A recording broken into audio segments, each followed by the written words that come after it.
on Talk Radio. You're listening to Toby Young in for Mike Graham on Talk Radio. Keep your calls coming on 0344 499 1000. My next guest is Kathrine Jebsen Moore, a freelance journalist living in Edinburgh and a keen knitter. She's just written a piece for Quillette.com, an online magazine, about a controversy that's shaken the Instagram knitting community, in which an American knitting designer and owner of a knitting shop was mobbed for writing a blog post about her forthcoming trip to India that was branded imperialist and colonialist. Kathrine, tell us what happened. Hi, Toby. Yes, what's surprising here is how polarised the community as Serena's knitting has become. The whole thing kicked off a few weeks ago when the shop owner, Karen Templer, posted about her upcoming trip to India. She was basically just enthusing about her trip and the country, but she made the mistake of saying it felt to her as far away and exotic as taking a trip to Mars. So after a couple of days, the comments started to change from positive to critical. People would say things like, how do you think your comments feel to people from India when you compare their country to Mars? And saying her post had caused a lot of pain and upset to people of colour and showed how white people still have a colonial mindset. A few days later, Templer apologised profusely, but the whole story had already exploded online to places like Instagram and Ravelry, which is the biggest knitting website, and sparked off what the activists called a much-needed conversation. And this consisted of reposting memos made by a handful of Instagrammers, and it quickly turned into a divisive case of you're either with us or against us. So knitters and designers, often people with businesses, were all expected to join in with this kind of virtue signalling. So what was it about comparing a trip to India to a trip to Mars which people felt was colonialist or imperialist or racially insensitive? Why did that? I mean, I've read the blog post, I've read your article, great article, and it seems like a very innocent blog post. Someone just enthusing about their forthcoming trip to India, how excited she was to finally visit a country she'd long wanted to visit. Why did people take offence at comparing it to a trip to Mars? Why did that trigger the social justice warriors in the knitting world? Well, it does seem baffling, doesn't it? Why some people would take offence in the first place, because, as you say, the blog post is fairly innocuous. But the climate these days is very harsh, and it's a hothouse as you talk about issues like gender, other cultures, race, and so on. And the problem is that with these loaded narratives, it's completely up to whoever feels offended to define what is racist or offensive in other ways. And it's not a case of that people of colour are accusing white people necessarily. A lot of the activists are white themselves. Were most of the people taking offence on behalf of Indians who they imagined would be very upset by this blog post? Were most of them actually white people, sort of taking a kind of almost paternalistic interest in the sensibilities, the sensitivities of these imagined victims in India? Yes, it seems that way. Lots of people who supported Templer were actually Indian and saying, I would completely understand why you would write such a thing. After all, India is a very different place to America. So, a lot of the activists are American, some are Australian, some are have different ethnic backgrounds, but a lot of them are actually white. And we saw something happen during this episode that often happens when we see these online mobbings, which was someone came to the defence of this of Karen Templer, and that person was then targeted herself. This was Maria Tuscan, is that right? Yeah, that's right. So after a few weeks, this other knitter, Maria Tuscan, she spoke out in a video on YouTube. She was saying that she refused to join in and criticise the social justice activists of being a mob. That didn't go down very well, and she was then singled out. All over Instagram, these activists would post memos that were frankly quite shocking, accusing her of being a neo-Nazi, saying they were hoping her business would go bust. She then decided to take a break from Instagram and has lost thousands of followers.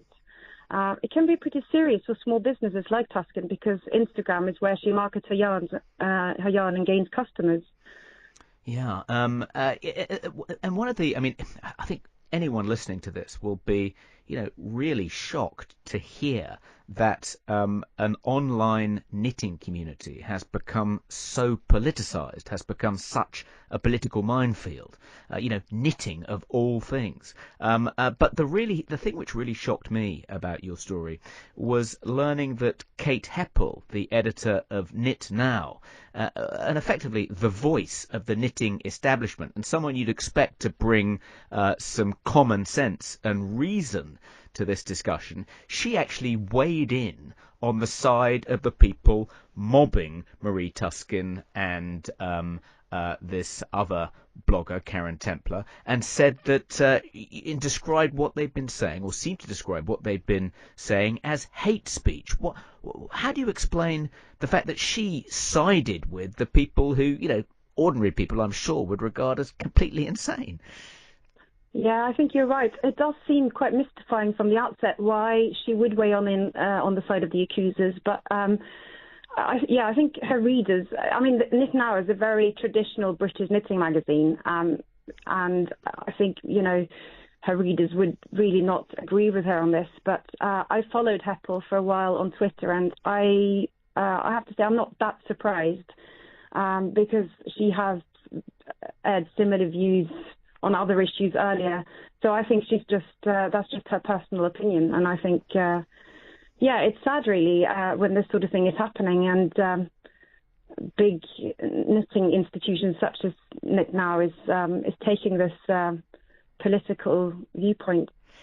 Tell me, since you've written about this story, have you experienced any pushback from in the knitting community? Have you lost any followers on Instagram? Have you had some people send you supportive messages, or have you now found yourself being mobbed alongside anyone else who's tried to defend Karen Templer?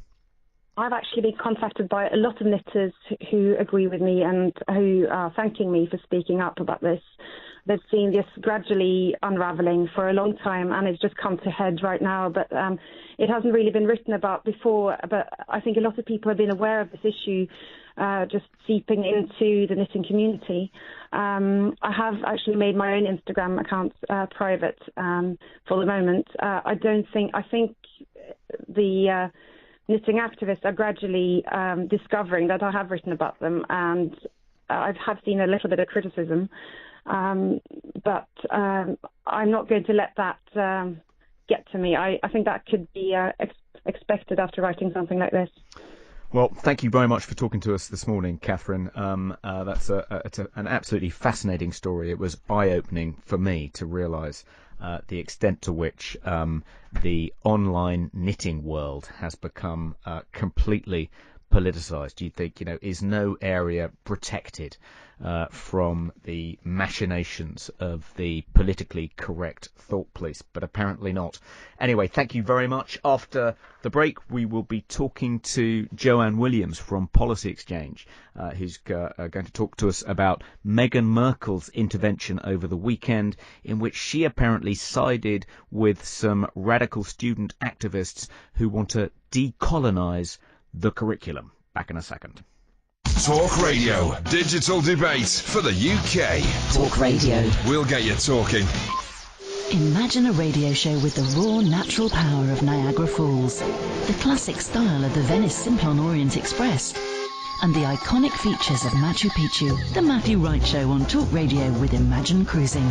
This afternoon from 1, embark on an afternoon adventure of mind-expanding conversation, comment and company. Join me, Matthew Wright, and me, Kevin O'Sullivan. The Matthew Wright Show on Talk Radio with Imagine Cruising. Find out more at imaginecruising.co.uk. More than just a cruise.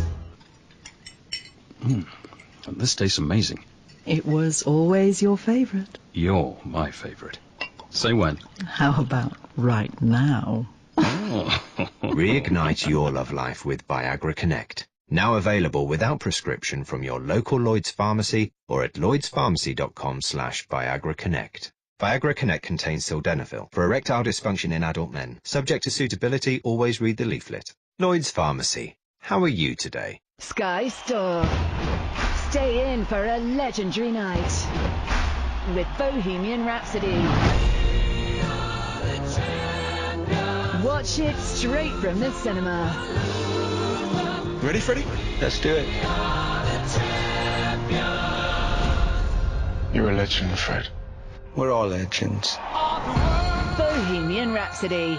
Available now in Sky Store. Right. I'm just popping out to get the paper. Okay. I just can't get enough of the Sun raffle. Don't we know it? Sorry. Well, first it was the Sun Raffle mugs, then the tea towels, the dog basket, the silk kimono, the curtains, the rug, the cuddly toy, the onesie, the lamp, the loo roll, the snow globe, the cushions, my socks.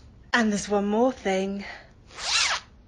Oh my... Got Sun Raffle fever? Pick up the Sun today for a chance to win 50 grand every month. EU exit. My business plan. Exports. The facts. Leaving the EU on the 29th of March may mean your business needs to prepare for change. Even if you think your business won't be affected, it's worth double checking. To help you prepare your business